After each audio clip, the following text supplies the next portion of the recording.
Benvenuti ad una nuova puntata di Automobili che la vostra fidanzata odierebbe. Sierra RS Cosworth. Andiamo subito con un po' di numeri. 204 cavalli e oltre 240 km all'ora. Anno 1986. Prima auto di grande produzione a superare i 100 cavalli litro. Sistema frenante con dischi da 285 e 4 pistoncini all'anteriore. ABS di serie. Differenziale autobloccante di serie. Un equipaggiamento che negli anni 80 potevano vantare poche super sportive. Ford si era messa in testa di vincere nella categoria turismo e nel VRC. Per fare questo però aveva bisogno di un alleato e scelse l'inglese Cosworth, produttore del più longevo motore di Formula 1 della storia.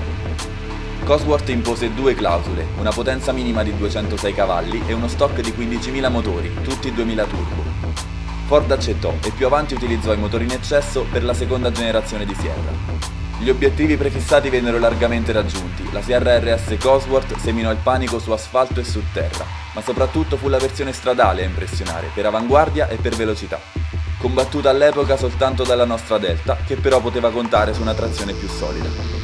Quest'auto trasuda violenza da tutti gli angoli, ma nasconde un'anima sofisticata. È un po' come conoscere una donna vestita di pelle ad un concerto dei Black Sabbath e scoprire poi che è una professoressa di matematica.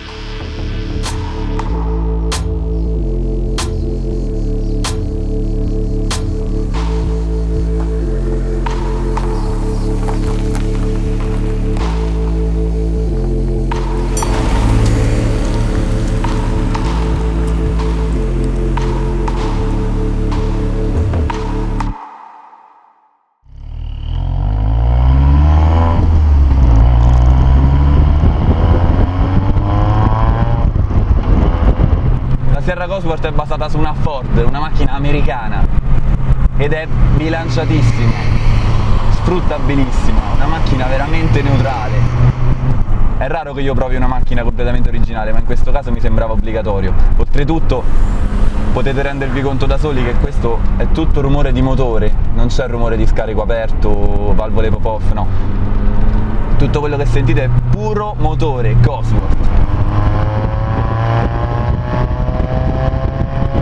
Quando mi parlano di Ford a me viene in mente uno sterzo pastoso, un cambio incerto, vengono in mente un sacco di cose che per un appassionato di motorsport non sono proprio esaltanti. Ci sono molte eccezioni, sia chiaro, però di base se mi parlate di Ford non mi viene l'acquolina in bocca. Se mi parlate di Cosworth però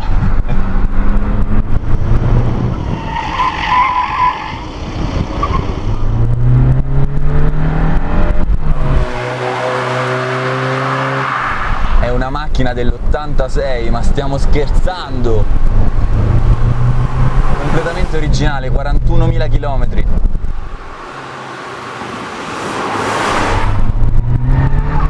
Wow. Si riesce a correggere l'ingresso in curva anche all'ultimo momento, a giocare sulla trazione. Si guida sulle punte, però si guida anche con il fondoschiena, il che è una cosa spettacolare perché di solito ci sono macchine che si guidano con il fondoschiena e macchine che si guidano sulla punta dei piedi. Ci sono macchine che ti costringono a tenere il volante strettissimo anche se non servirebbe. Questa è tutte queste cose messe insieme. E chi se lo aspettava? Io no. Come posso descrivervi la Sierra Cosworth in poche parole? Quello che mi è venuto in mente dall'inizio è un tirapugni in ferro avvolto in un guanto di seta.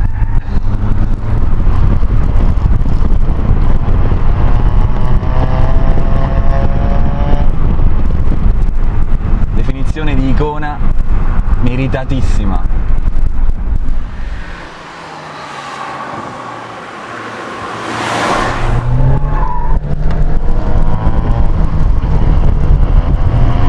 Non è possibile che sia una macchina originale.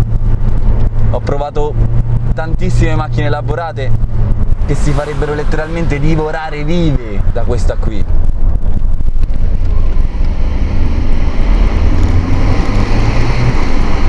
Si appoggia sul posteriore in sovrasterzo in una maniera incredibilmente semplice e intuitiva. Si riesce a regolare la sbandata al millimetro. Non riesco a pensare alla parola Ford in questo momento, penso solo Cosworth, Cosworth, Cosworth. E poi il cambio era condiviso con la Mustang. E come fa a essere così buono un cambio che era montato su una Mustang? Eppure, un cambio spettacolare, duro, precisissimo, ha degli innesti molto precisi e decisi.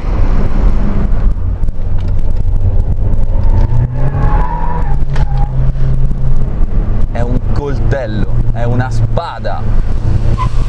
Credo che qualche ingegnere Cosworth abbia veramente venduto l'anima al diavolo per realizzare questa macchina, perché non riesco a trovarle un difetto.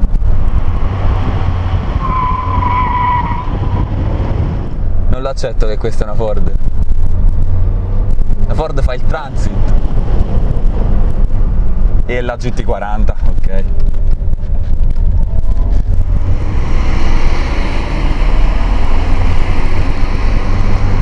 Non sembra neanche turbo, nel senso la potenza c'è, però non è come quei turbo anni 80 che si fanno aspettare. Insomma, qui la potenza c'è dal basso, sale senza pietà, è linearissima, non dà quel calcio, non vi arriva il calcio inaspettato, ve lo aspettate, quindi è gestibile anche in curva, se volete derapare oppure se volete farla pulita. Voi quella curva ve la mangiate viva con questa macchina.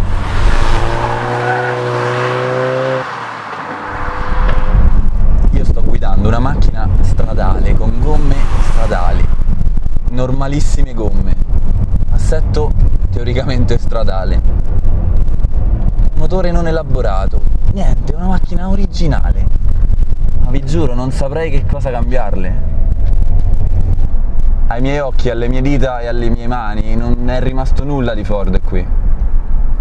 Tutto quello che leggo è Inghilterra, Cosworth, Formula 1, corse, salite, cronoscalate, campionati, mamma mia. Di sicuro anche la Ford ebbe un grande merito in questo progetto, in particolare nella persona di Walter Hayes, che per intenderci era uno dei responsabili dello sviluppo di una piccola sportiva americana chiamata GT40, che tra le altre cose vinse una garetta chiamata Le Mans nel 66 contro le nostre Ferrari. Insomma, era chiaro che con quel curriculum la RS Cosworth sarebbe venuta su abbastanza cattiva.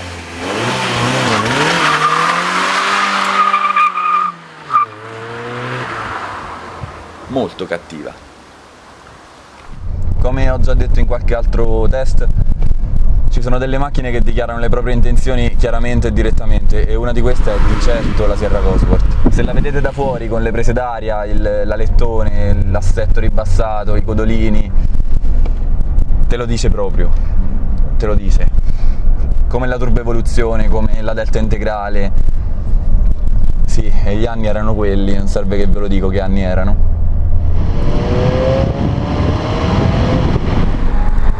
Un bilanciamento incredibile, è veramente, non riesco a trovarle un difetto a livello di telaio e di assetto. Difficile da dire per una macchina che è basata su una Ford, su un'americana, però sì. Qui io leggo Cosworth da tutte le parti, ogni 5 secondi mi giro e guardo l'alettone, prima o poi vado in faccia a qualche muro per guardare quell'alettone.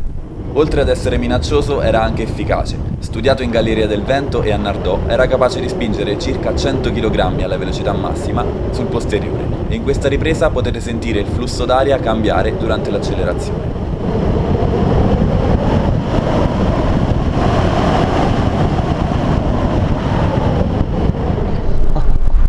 È impossibile stancarsi di questa macchina. Che spettacolo, che spettacolo! Non può essere una Ford così precisa, non lo accetto!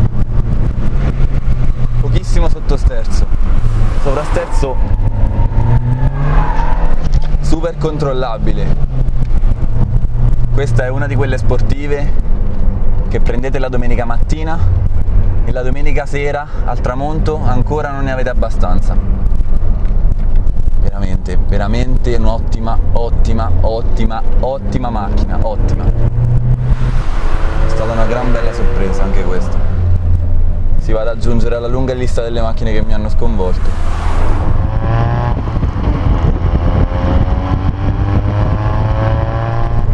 Come faccio a dire al proprietario che non gliela ridò più?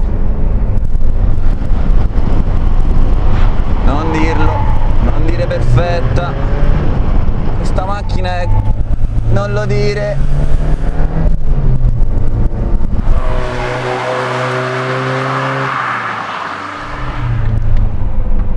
Mamma mia!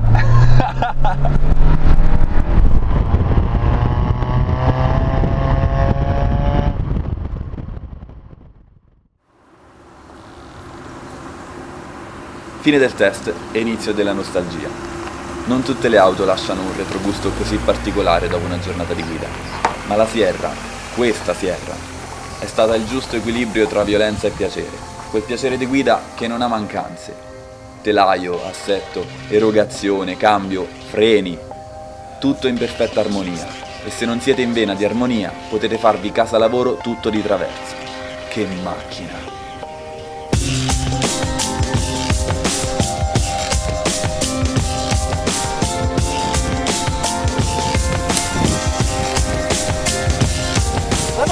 Guarda come ride.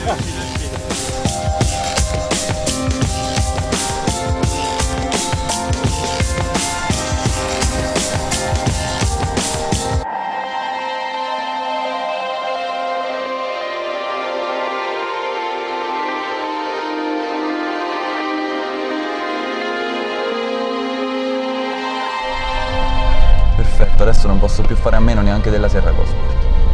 Benissimo. Le devo avere tutte.